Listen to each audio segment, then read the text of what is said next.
किसी अपराध की सूचना जब किसी पुलिस ऑफिसर को दी जाती है तो उसे एफआईआर मतलब फर्स्ट इंफॉर्मेशन रिपोर्ट कहते हैं। ये सूचना लिखित में होनी चाहिए या फिर इसे लिखित में चेंज किया गया हो। एफआईआर सीआरपीसी 1973 के अकॉर्डिंग चलती है। एफआईआर संज्ञेय अपराधों में होती है, मतलब जो बड़े अपराध होते हैं सिर्फ उन्हीं में लिखवाई जाती है। अपराध अगर संज्ञेय नहीं है तो एफआईआर नहीं लिखी जाती है। हेलो एंड वेलकम दोस्तों, मैं हूं ईशान सिद्दीकी और आज के इस वीडियो में मैं आपको बताने वाला हूं कि एफआईआर क्या है, कैसे लिखवाई जाती है और अगर पुलिस ऑफिसर आपकी एफआईआर दर्ज करने से मना कर दे तो आप क्या कर सकते हैं। इसके अलावा एफआईआर से जुड़े हुए आपके अधिकार क्या क्या हैं। तो चलिए शुरू करते हैं।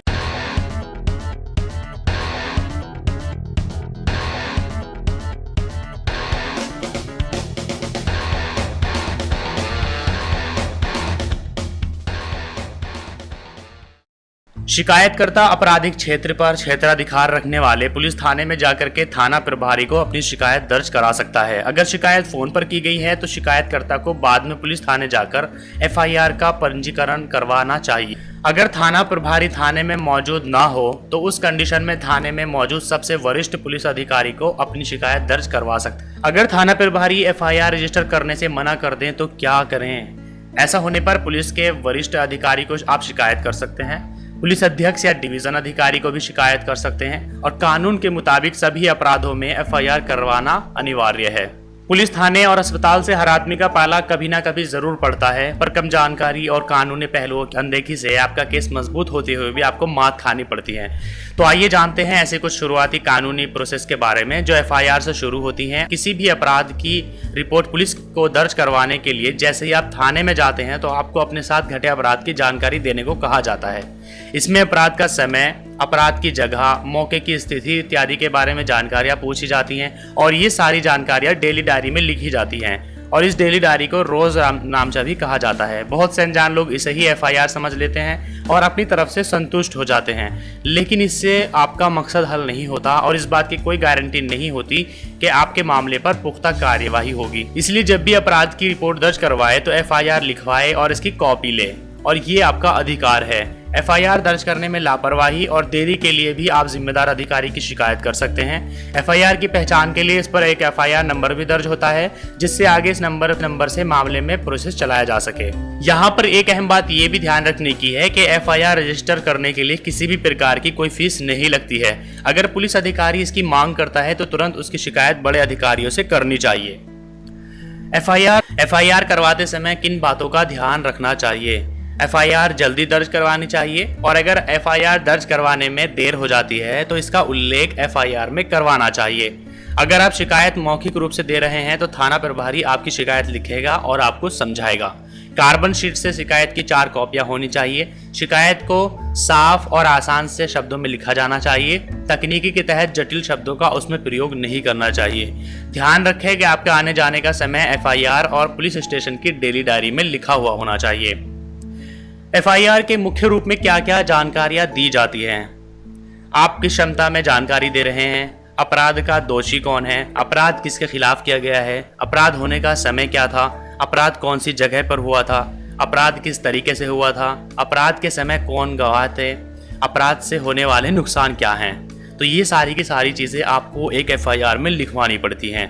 ये सभी प्रोसेस होने पर शिकायत को आपको ध्यान से पढ़ना चाहिए और उसके बाद उस पर दस्तखत कर देने चाहिए। थाना प्रभारी इसे अपने रिकॉर्ड में रखेगा और शिकायतकर्ता का यह अधिकार है कि इसकी एक कॉपी उसे भी मिले और इसके लिए कोई फीस या शपथ पत्र देने की जरूरत नहीं होती है। Online FIR. अब शिकायत करने के लिए पुलिस थाने जाने की जरूरत नहीं रही है। आप ऑनलाइन अपनी शिकायत दर्ज करवा सकते हैं। शिकायत दर्ज करने के लिए 24 आवर के अंदर अंदर थाना प्रभारी आपको फोन करेगा, जिसके बाद आप अपनी शिकायत की स्थिति को ऑनलाइन ही ट्रैक भी कर सकते हो। ऑनलाइन शिकायत करने के लिए आपको अपना ईमेल और टेलीफोन नंबर भी दर्ज करवाना होगा जिससे कि पुलिस अधिकारी आपसे संपर्क कर सके। सुप्रीम कोर्ट ने प्राथमिकी यानी कि एफआईआर दर्ज करने को अनिवार्य बनाने का फैसला दिया है। एफआईआर दर्ज नहीं करने वाले पुलिस अधिकारी के खिलाफ कार्यवाही का आदेश भी न्यायालय ने दिया है। न्यायालय ने यह भी व्यवस्था की है कि एफआईआर दर्ज होने के 1 हफ्ते के अंदर अंदर शुरू की जांच पूरी हो जानी चाहिए और इस जांच का मकसद मामले की पड़ताल और गंभीर अपराध है या नहीं ये जांचना होता है। इस तरह पुलिस इसलिए मामला दर्ज करने से इनकार नहीं कर सकती कि उसे शिकायत की सच्चाई पर कोई शक है। ये हैं आपके अधिकार। संज्ञेय अपराध के मामलों में तुरंत एफआईआर दर्ज करना ये अनिवार्य है।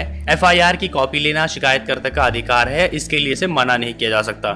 संज्ञेय अपराध की एफआईआर में लिखे गए घटनाक्रम और दूसरी जानकारियों को शिकायतकर्ता को पढ़कर सुनाना अनिवार्य है।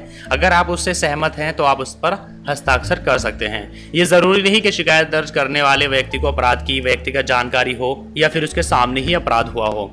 एफआईआर में पुलिस अधिकारी खुद की ओर से कोई भी शब्द या कोई टिप्पणी नहीं जोड़ सकता है। एफआईआर अगर पुलिस ऑफिसर दर्ज नहीं करता तो आपको क्या करना चाहिए?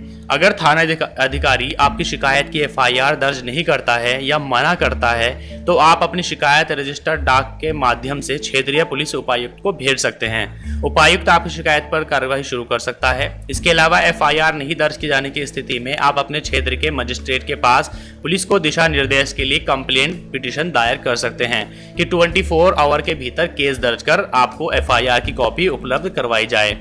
मजिस्ट्रेट के आदेश पर भी पुलिस अधिकारी समय पर शिकायत दर्ज नहीं करता है या फिर एफआईआर की कॉपी उपलब्ध नहीं करवाता है तो उस अधिकारी के खिलाफ कार्यवाही और जेल भी हो सकती है। एफआईआर दर्ज कराते समय कुछ काम की बातें। एफआईआर की कॉपी पर उस पुलिस स्टेशन की मोहर और थाना अधिकारी के हस्ताक्षर जरूर होने चाहिए। एफआईआर की कॉपी आपको देने के बाद पुलिस अधिकारी अपने रजिस्टर में लिखेगा कि सूचना की कॉपी शिकायतकर्ता को दे दी गई है। आपकी शिकायत पर हुई प्रोसेस की सूचना संबंधित पुलिस आपको डाक से भेजेगी। आपको और पुलिस को सही घटना स्थल की जानकारी नहीं है तो भी चिंता की बात नहीं है, पुलिस तुरंत एफआईआर दर्ज कर जांच शुरू कर देगी। हालांकि जांच के दौरान घटना स्थल का थाना क्षेत्र पता लग जाता है तो संबंधित थाने में केस को ट्रांसफर कर दिया जाएगा।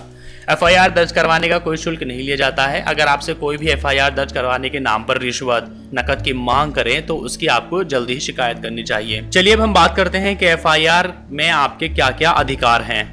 अगर संज्ञेय अपराध है तो थानाध्यक्ष को तुरंत प्रथम सूचना रिपोर्ट यानी एफआईआर दर्ज करनी चाहिए। एफआईआर की एक कॉपी लेना शिकायत करने वाले का अधिकार है।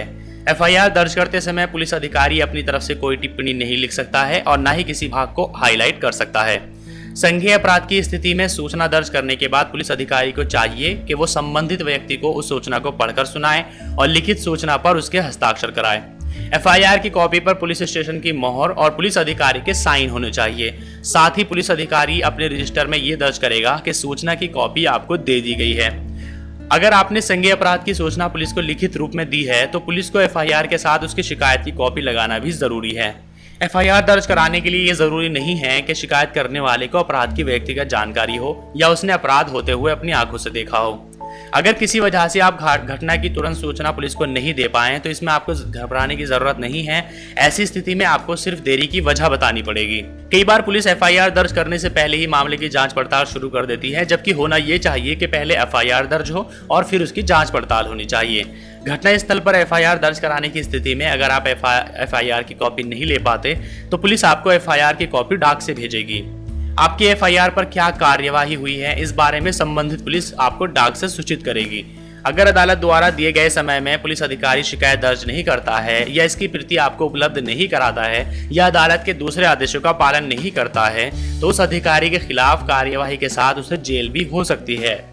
अगर सूचना देने वाला व्यक्ति पक्के तौर पर यह नहीं बता सकता कि अपराध किस जगह पर हुआ है तो पुलिस अधिकारी इस जानकारी के लिए सवाल पूछ सकता है और फिर निर्णय पर पहुंच सकता है। इसके बाद तुरंत एफआईआर दर्ज कर उस संबंधित थाने को भेज देगा। इसकी सूचना उस व्यक्ति को देने के साथ साथ रोज नामचे में भी दर्ज की जाएगी। अगर शिकायत करने वाले को घटना की जगह नहीं पता और पूछताछ के बावजूद भी पुलिस उस जगह को तय नहीं कर पाती तो भी वह तुरंत एफआईआर दर्ज कर जांच पड़ताल शुरू कर देगी। अगर जांच के दौरान ये पाया जाता है कि घटना किसी थाना क्षेत्र में घटी है तो उस केस को उस थाने में ट्रांसफर कर दिया जाएगा। अगर एफआईआर कराने वाले व्यक्ति की केस की जांच पड़ताल के दौरान ही मौत हो जाती है तो इस एफआईआर को डाइंग डिक्लेरेशन की तरह अदालत में पेश किया जा सकता है। अगर शिकायत में किसी असंज्ञेय अपराध का पता चलता है तो उसे रोज नामचे में दर्ज करना जरूरी है। इसकी भी कॉपी शिकायतकर्ता को जरूर लेनी चाहिए। इसके बाद मजिस्ट्रेट से सीआरपीसी की धारा 155 के तहत उचित आदेश के लिए संपर्क किया जा सकता है। तो दोस्तों आज के इस वीडियो में मैंने आपको बताया कि एफआईआर क्या होती है, कैसे लिखवाई जाती है और एफआईआर से जुड़े हुए आपके अधिकार क्या क्या हैं। तो अगर आपको ये वीडियो अच्छा लगा हो तो इसको लाइक कीजिए, अपने फ्रेंड्स के साथ शेयर कीजिए और अगर आपने अभी तक हमारे यूट्यूब चैनल को सब्सक्राइब नहीं किया तो आप अभी हमारे यूट्यूब चैनल को सब्सक्राइब करें। इससे क्या होगा कि हमारी सभी न्यू वीडियोज आपको सबसे पहले मिलेगी।